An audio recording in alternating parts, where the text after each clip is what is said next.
성탄절을 또 앞두고 또 많은 사회에서 또 행사가 많은 뭐 막년회니 뭐니 많은 일들이 또 벌어집니다. 그런 걸 보면서 야, 이런 모든 사회, 이렇게 부활절이나 성탄절이나 이때 과연 우리는 정말 그 세상의 어떤 분주함 속에서, 화려함 속에서 주님을 더욱더 찾을 수 있을까? 이 가운데 정말 믿음의 사람들을 하나님이 골라내시는 것도 아닌가 하는 그런 생각도 들고, 이럴 때 하나님 앞에 예배할 수 있다는 것이, 또한 하나님을 이렇게 우리가 섬길 수 있다는 것이, 오늘 이 시간 나왔다는 것이 얼마나 고맙고 또 감사한 일인지 모르겠습니다. 우리는 우연치 않게 설교를 시작하게 된 이 탕자의 비유, 일명 탕자의 비유라 일컬어진 이것을 그냥 놓을 수 없어서 계속해서 주일날 보고 있습니다. 오늘이 네 번째 설교를 하게 됩니다. 오늘은 이 탕자 이야기 가운데 큰아들, 바로 이 큰아들의 이야기를 하면서 말씀을 나눌까 합니다. 탕자가 되었던 작은 아들도 작은 아들이지만 큰 아들 또한 많은 생각을 하게 됩니다. 집을 떠난 이 탕자가 되었던 작은 아들과 비교해 이 큰아들, 비교했을 때 이 큰아들은, 바로 이 큰아들은 아버지를 떠난 적도 집을 떠난 적도 없었습니다. 바로 이 큰아들은 아버지의 돈을 또한 허비한 적도 없습니다. 아버지 앞에서 열심히 일하고 충성된 그런 아들이니, 내가 여러 해 아버지를 섬겨 명을 어긴 적이 없습니다, 이렇게 자부할 정도입니다. 심지어 얼마나 열심히 일했고 또한 충성했는지, 그 작은 아들이 돌아오는 그 시간에도 밭에서 일을 하고 있었음을 우리는 확인할 수가 있습니다. 사실 우리가 신앙생활하면서 또한 이렇게 목회자를 이렇게 살아가면서 내가 하나님 앞에, 내가 하나님의 어떤 명령을, 하나님의 말씀을 내가 어긴 적이 없습니다, 이렇게 우리가 신앙생활하면서 이 정도의 우리가 고백을 할 수 있다?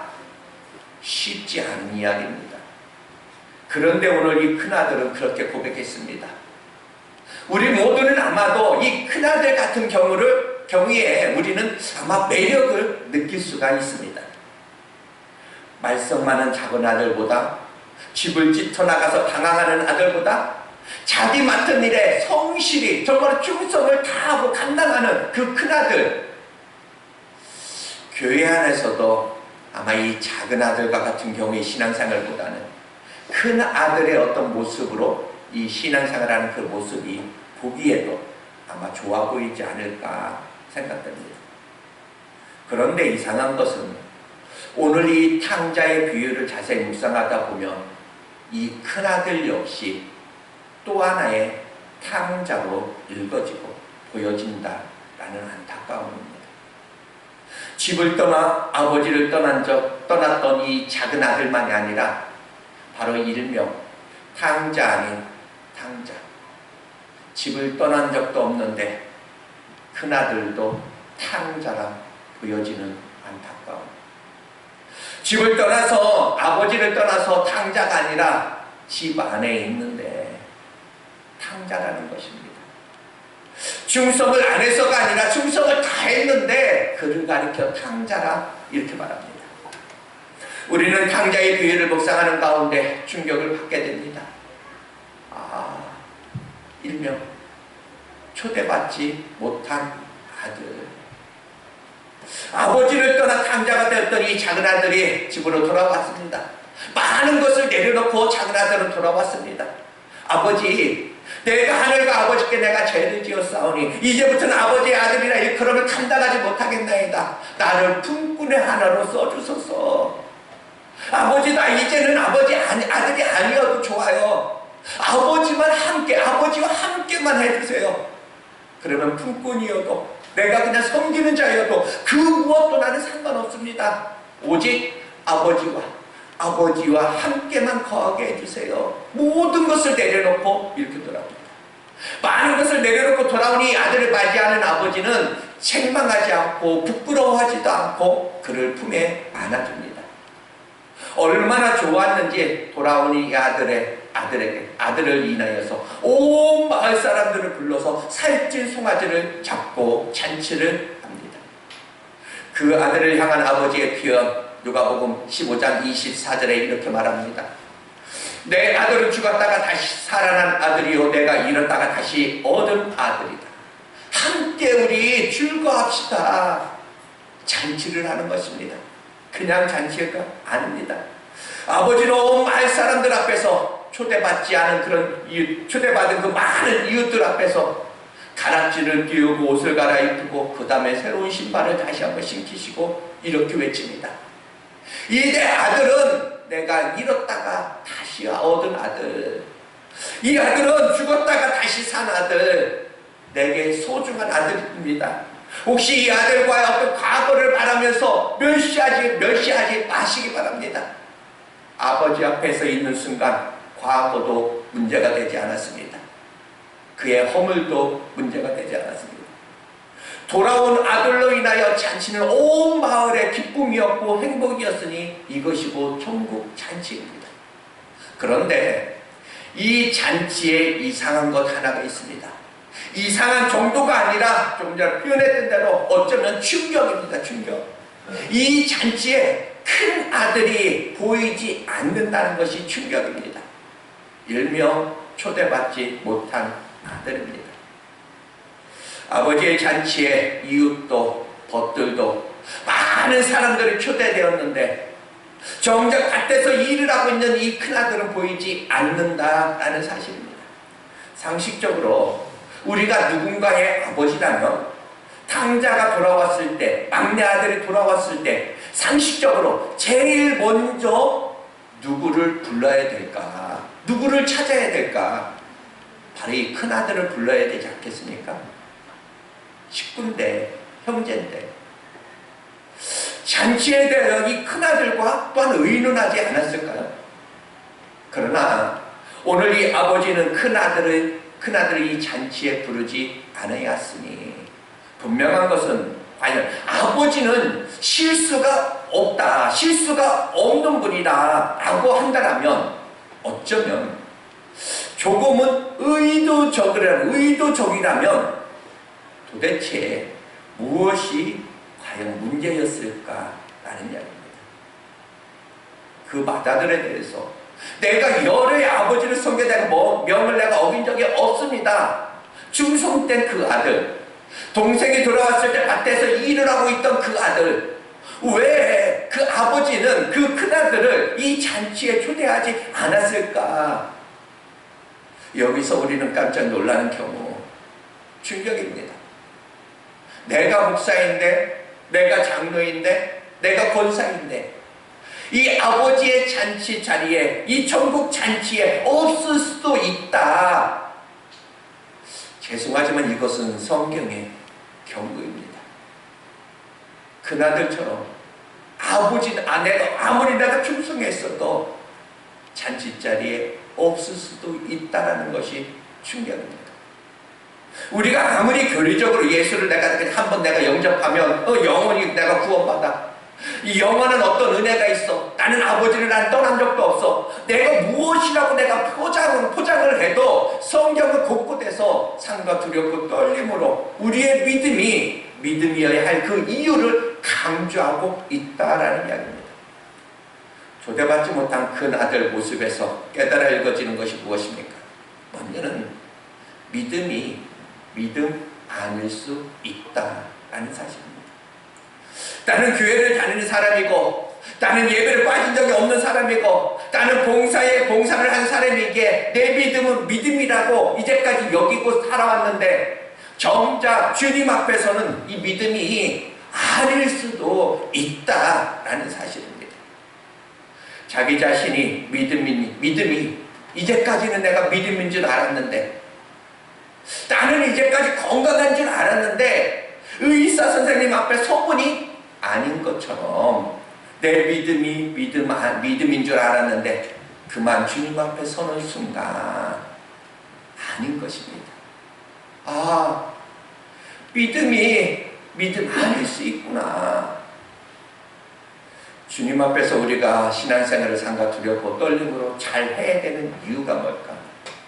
내가 주님을 믿어야, 내가 잘 믿어야, 그래야 내가 건강하고, 그래야 내가 우리 자식들이 잘 되고, 그래야 부자 되고, 이런 것들입니까? 아닙니다. 딱 하나, 주님 앞에 서야 되기 때문입니다.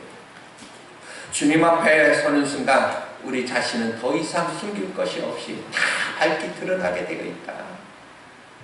마태복음 7장 22절에 보면 우리가 그 주님의 마음을 한번 읽을 수가 있습니다. 22절에 보면 그날에 많은 사람들이 나더러 이르되 주여 우리가 주의 이름으로 선지자 노릇을 했고 주의 이름으로 귀신을 쫓아냈고 주의 이름으로 많은 권능을 행했나이다 이렇게 말합니다. 이들은 자신의 어떤 이력, 신앙의 어떤 이력을 이렇게 늘어놓고 이렇게 이야기합니다. 이 사람들의 이야기가 뭐 거짓말이다, 잘못됐다? 아닙니다. 어쩌면 저들이 평생에 그렇게 종교인으로서 살아오면서 자신의 어떤 소개했던 그 모습 그대로 그렇게 행동했고 그렇게 소개해도 이제까지 아마 했을 것입니다. 아, 우리들은 어쩔 수 없습니다. 나는 생물교회 난 목사야. 내가 얼마나 1년에 얼마나 내가 설교를 하는데 내가 생물교회 내가 목사야. 또 내가 생물교회 내가 장로야. 내가 생물교회 내가 권사야.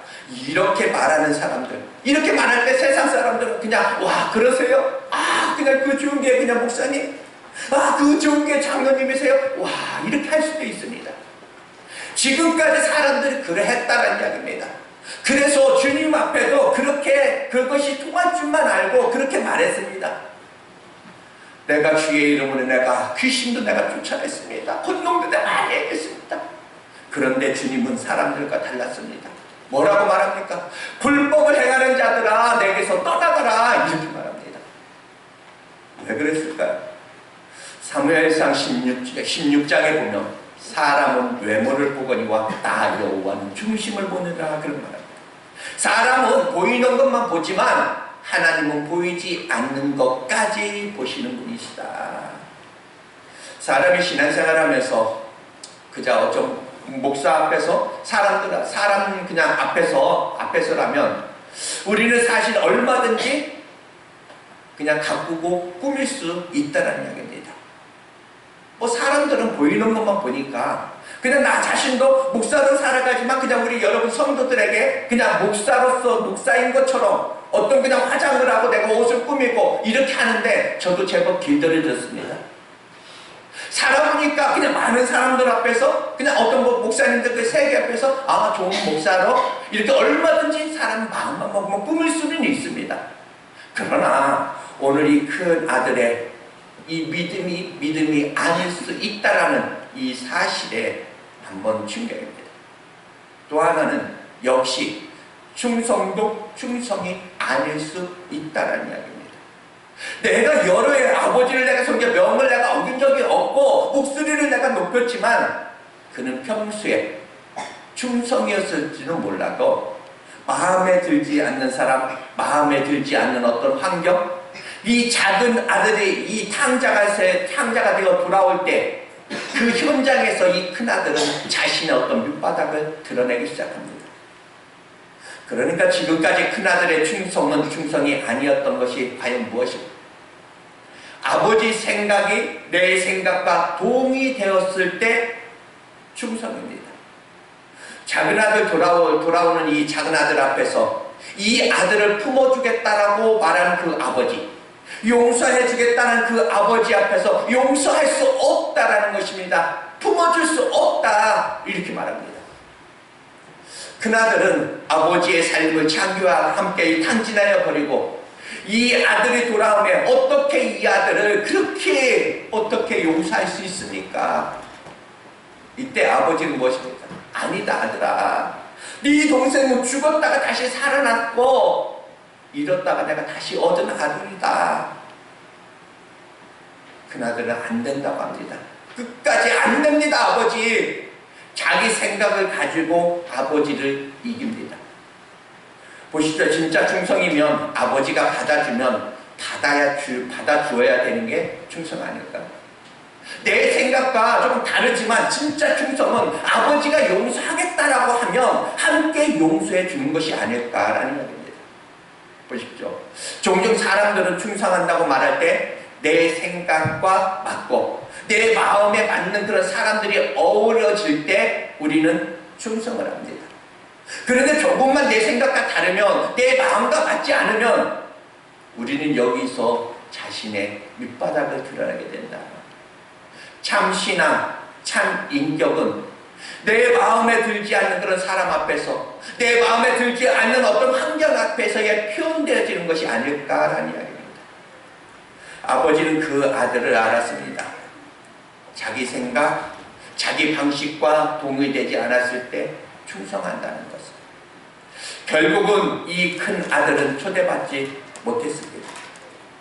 여기까지 이야기를 듣고 보면 과연 큰 아들이 탕자일까요? 지난주에 말씀드렸던 작은 아들이 탕자일까요? 여러분 어떻게 생각하십니까? 누가 탕자라고 여러분들 생각하십니까?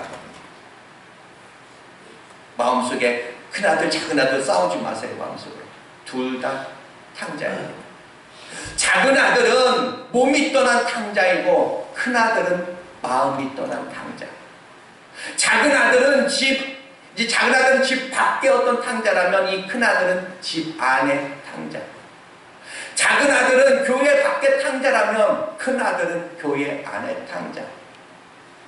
그래서 여러분 한 가지 질문합니다. 여러분 꼭 이건 대답하셔야 돼요. 그러면은 둘 다 탕자면은 누가 돌아오기 힘들까? 누가 돌아오기 힘들까라고 여러분 생각하십니까? 누굽니까? 가르쳐줘 보세요. 저를 한번. 누가 돌아오기 힘들까요? 지난주와 이번주 보니까 뭐라고요? 마음이 떠난 사람. 마음이 떠난 사람. 큰아들입니다. 큰아들. 큰아들이 힘들어요. 돌아오기. 왜?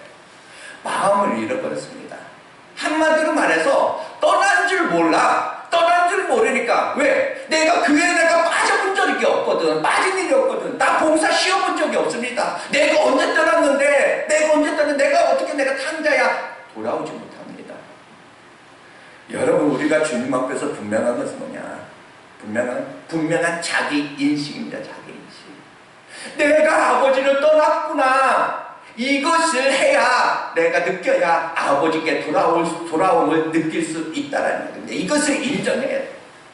그러나 내가 아버지와 함께 있으니, 내가 아버지를 내가 떠난 적이 없으니, 그것을 못 느끼니까, 그것을 인정하지 않으니까 돌아와야 될 그런 이유, 돌아와야 될 그 필요를 느끼지 못한다. 안타까움입니다.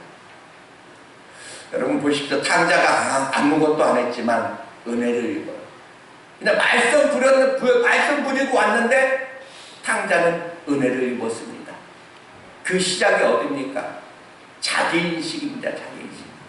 아버지, 내가 하늘과 아버지께 죄를 지었습니다. 나는 아버지의 아들이라 이름을 일컬음을 내가 감당하지 못하겠습니다. 나를 그냥 하나의 그냥 품꾼으로 써주세요. 그냥 납작 엎드립니다. 납작 엎드려. 다 내려놓습니다. 다 내려놓고 돌아온 그 아들. 큰아들 자기 인식이 없습니다. 내가 충성했는데, 나에게는 염소새끼 한 마리도 안 잡아주었는데, 아버지의 어떤 살림을 참겨 날려며 삼켜버린 그 아들이 돌아오면 어떻게 송아지를 잡을 수 있습니까? 이렇게 말합니다. 무엇인가 내가 이렇게 충성한 것 비해 못 받은 것 같습니다. 그러니까 자격입니다. 자격. 이 정도면 내가 이 정도면 내가 대접을 받아야지, 이 정도면 내가 인정받아야지 하는 그 마음. 여러분, 환자들이 의사 앞에서 당신은 환자입니다. 의사 어떤 선생님의 그 말씀 앞에 자기를 인식해야 됩니다. 그런데 자기를 착각하면 치료를 받을 수가 없어요. 특히 여러분 정신병동에 있는 환자들, 그분들은 다 퇴원해달라고 합니다. 자기는 괜찮다고, 나 이제 퇴원시켜달라고. 그런데 의사 선생님은 볼 때마다 안 돼, 아니야.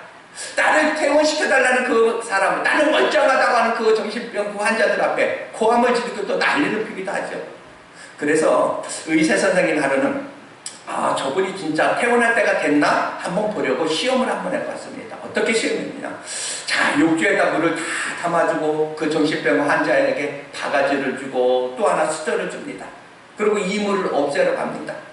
그러면 환자는 씩 웃으면서 내가 그것도 못할까봐 수저로 앉아가지고 수저로 막 물을 퍼냅니다. 빨리 퇴원시켜달라고. 그러면 의사가 뭐라고 할 것 같아요? 퇴원시켜주겠습니까?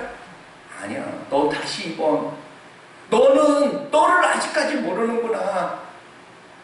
여러분이 다시 한번 질문 한번 해볼게요. 그러면 여러분 같으면 바가지로 여러분 물 푸겠습니다. 여러분이 그냥 앉아서 수저로 이렇게 물 푸겠습니까? 여러분 무엇으로 여러분 물 풀 것 같아요? 여러분 무엇으로 물 푸시겠습니까?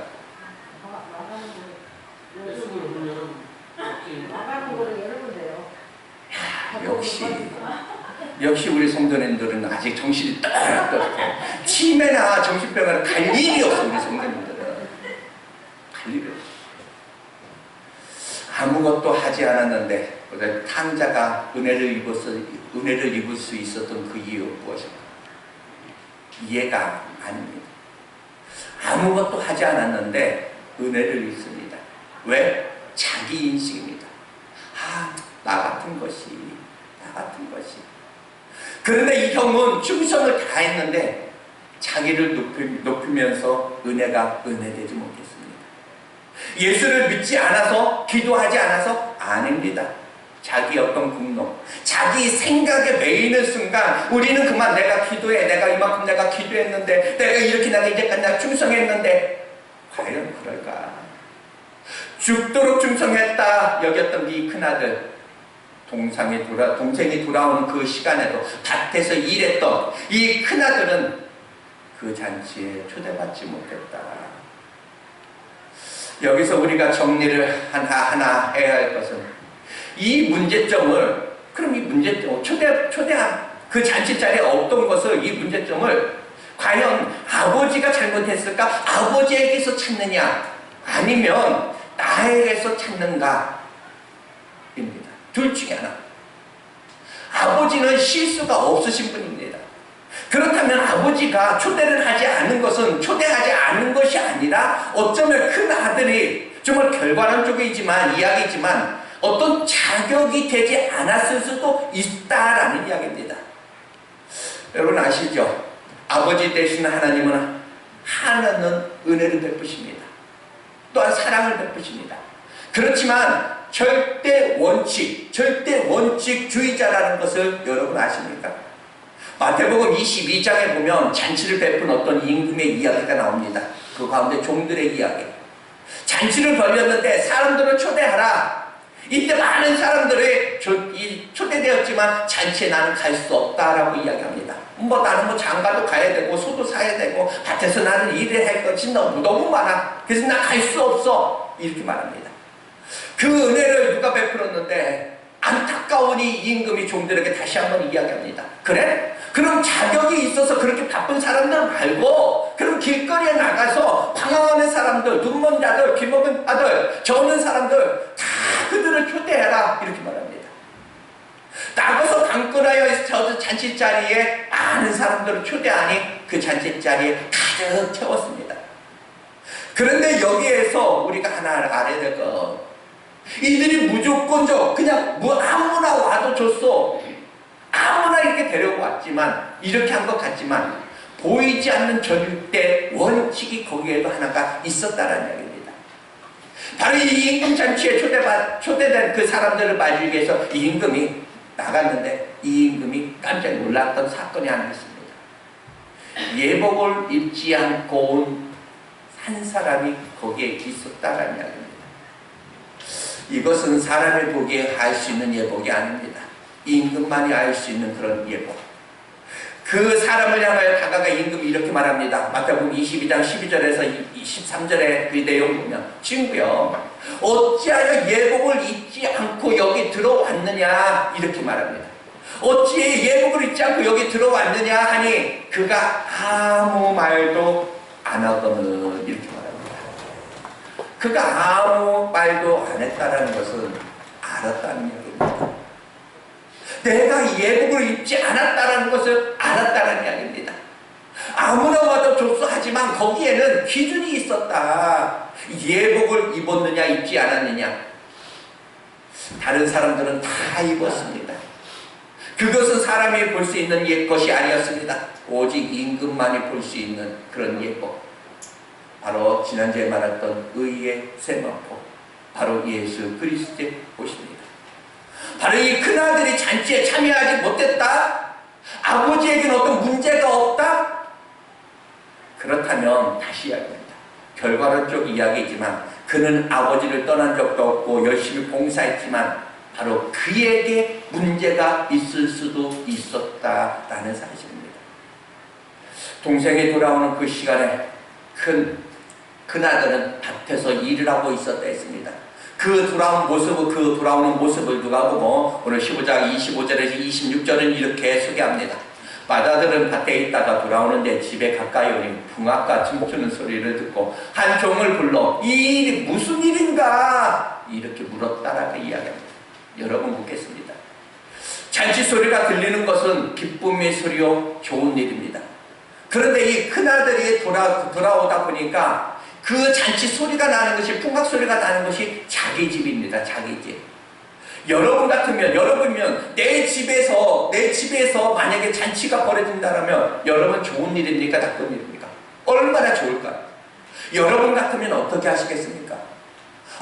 그냥 달려가서 문 열고 가가지고 아버지 이게 무슨 일이에요? 나 저 밭에서 일을 하다가 내가 몰랐습니다. 무슨 잔치입니까? 아버지가 그렇게 기다리던 동생이 돌아왔군요. 아버지 너무 좋으시겠습니다. 아버지 걱정 너무너무 이제까지 많이 하셨는데 아버지 이 잔치 조금 더 성대하게 한번 더 치를까요? 아마 이렇게 이야기하지 않았을까 여러분 같으면은. 그런데 여러분 안타깝게 이 잔치 소리에 큰아들은 어떻게 반응했느냐? 또 다른 분류는 이렇게 반응한다는 이야기입니다. 안타까운 것은 바로 이 큰아들은 아버지에게 물은 것이 아니라 종에게 묻습니다. 이 종, 여기서 나온 종은 원어를 보면 단순히 어떤 하인을 가리키는 것이 아니라 사로잡히다라는 그런 의미입니다. 공개적으로 묻는 것이 아니라 지금 은밀하게 지금 묻고 있습니다. 집에 들어가서 묻는 것이 아니라 집 밖에서 지금 상황을 묻고 있다는 겁니다. 큰아들 안에는 상처가 있는 것 같습니다. 큰아들 안에는 매임이 있는 것 같습니다. 내가 교회는 나오지만 내가 충성은 하지만 일은 하지만 그 마음에 자유하지 못한 그 부분이 많이 있을 것이다. 그래서 정말 은혜로 보면 작은 아들에게 베푼 이 은혜가 은혜여야 하는데 그런데 그것을 은혜로 보지 못하고 있다라는 겁니다. 거기서 자기 자신을 생각합니다. 나에게는 이제까지 염소새끼 한 마리 잡아주지 않았는데 자기 자신을 생각합니다. 바로 이 큰아들이 아버지를 향하여 표현했다면 동생에 대한 큰아들의 표현은 그럼 무엇입니까? 목소리를 높이는 이 큰아들 15장 30절에 보면 이렇게 말합니다. 아버지의 삶을 장개들과 함께 삼켜버린 이 아들이 돌아오니 당신의 아들이 돌아오매 이를 위하여 살찐 송아지를 잡으셨나이까 이렇게 말합니다. 한마디로 말하면 내 동생이 아니다. 아버지의 아들일지는 몰라도 나와의 어떤 관계를 전면적으로 거부하고 있는 모습. 바로 이 큰아들에게 아버지가 32절에 이렇게 말합니다. 여기 너의 동생이 죽었다가 살아났다. 바로 네 아들이 아니냐, 너의 동생이야. 네가 살펴야 되고 네가 보살펴줘야 되고 네가 품어줘야 될 그 동생이야. 우리가 종종 어두움이 오면 하나님 앞에서 나를 인정하지만 어떤 스스로의 어떤 관계를 거부할 때가 있습니다. 이것은 성경적이지 않습니다. 여러분 제가 이렇게 말씀드렸습니다. 집을 나갔던 탕자 그 아들은 아무것도 안 하고 말썽만 부렸는데 그랬는데 그 아들은 은혜를 입었고 큰 아들은 나름대로 충성했는데 은혜를 누리지 못했다. 어느 날부터인가 아버지 앞에서 나를 놓아버린 것이 아닌가. 오늘도 우리는 어느 날부터 자기 의에 매여서 교회에 와도 회개할 줄도 모르고 내가 모든 것을 내려놓을 줄도 몰라. 세상에 그냥 분주하게 살다가 아버지 앞에 이렇게 예배 시간에 나와서 우리가 확인해야 되잖아. 그냥 나는 그래 부족했구나. 내 부족을 발견할 수 있어야 되는데. 그래서 나에게 된 것은 하나님의 은혜구나. 이것을 고백할 수 있어야 되는데 이렇게 고백하면서 달려나가야 되는 것 아닌가. 하나는 여러분에게 말씀드리고 말씀을 마치겠습니다. 제가 오늘 이 당자의 비를 설교하면서 강조하는 바가 당신은 큰아들입니다. 당신은 작은아들입니다. 이것이 아닙니다. 여러분 씨 뿌리는 그런 비유에 주님이 설명하실 때 제자들에게 이렇게 말씀하십니다. 길가와 같은 밭이 있단다. 돌짝 같은 그런 밭이 있고 가시떨과 같은 그런 밭이 있단다. 그리고 옥토밭이 있는데 좋은 씨앗이 좋은 땅에 뿌려져야 되는 것 아니니 이렇게 말씀하실 때 너는 길가와 같은 밭이야. 너는 돌짝 같은 밭이야. 너는 가시떨기 같은 그런 밭이야. 어떤 사람들의 예수님께서 어떤 사람들을 정죄하고자 함이 아니다라는 이야기입니다. 그 밭을 비유한 것은 정죄함이 아니다. 무슨 말이냐? 너의 밭이 너의 마음에 길가이든 너의 마음이 지금 돌짝밭이든 너의 마음이 지금 가시밭이든 이거 아무 상관없어. 단 갈아엎어야 된다. 그래서 옥토로 만들게 해야 된다 라는 이야기입니다. 갈아엎을 것을 우리는 우리 힘으로는 할 수 없기에 우리는 어찌합니까? 갈아엎어야 되는데 내 마음, 돌짝 같은 이 마음, 가시떨과 같은 이 마음을 갈아엎어야 되는데 오늘 내 힘으로 내 등으로 갈아엎을 수 없기에 우리는 또 하나 이 시간에 또한 사모합니다. 무엇을? 성령님의 능력을, 성령님의 임재를 다시 한번 사모하는 것입니다. 오늘 우리 안에는 사실 열고 들어가 보면 다 큰아들의 요소, 우리 안에는 작은아들의 요소, 우린 다 있습니다. 아버지가 탕자를 불러다 놓고 옷을 갈아입혀주고 신발을 신겨주고 손에 가락지를 끼워주면서 주님이 말씀합니다. 아버지 앞에서 사람들아 우리 아들 과거를 가지고 말하지 말라. 오늘도 그 주님이 다시 한번 여러분을 초대합니다. 잠시 기도하겠습니다.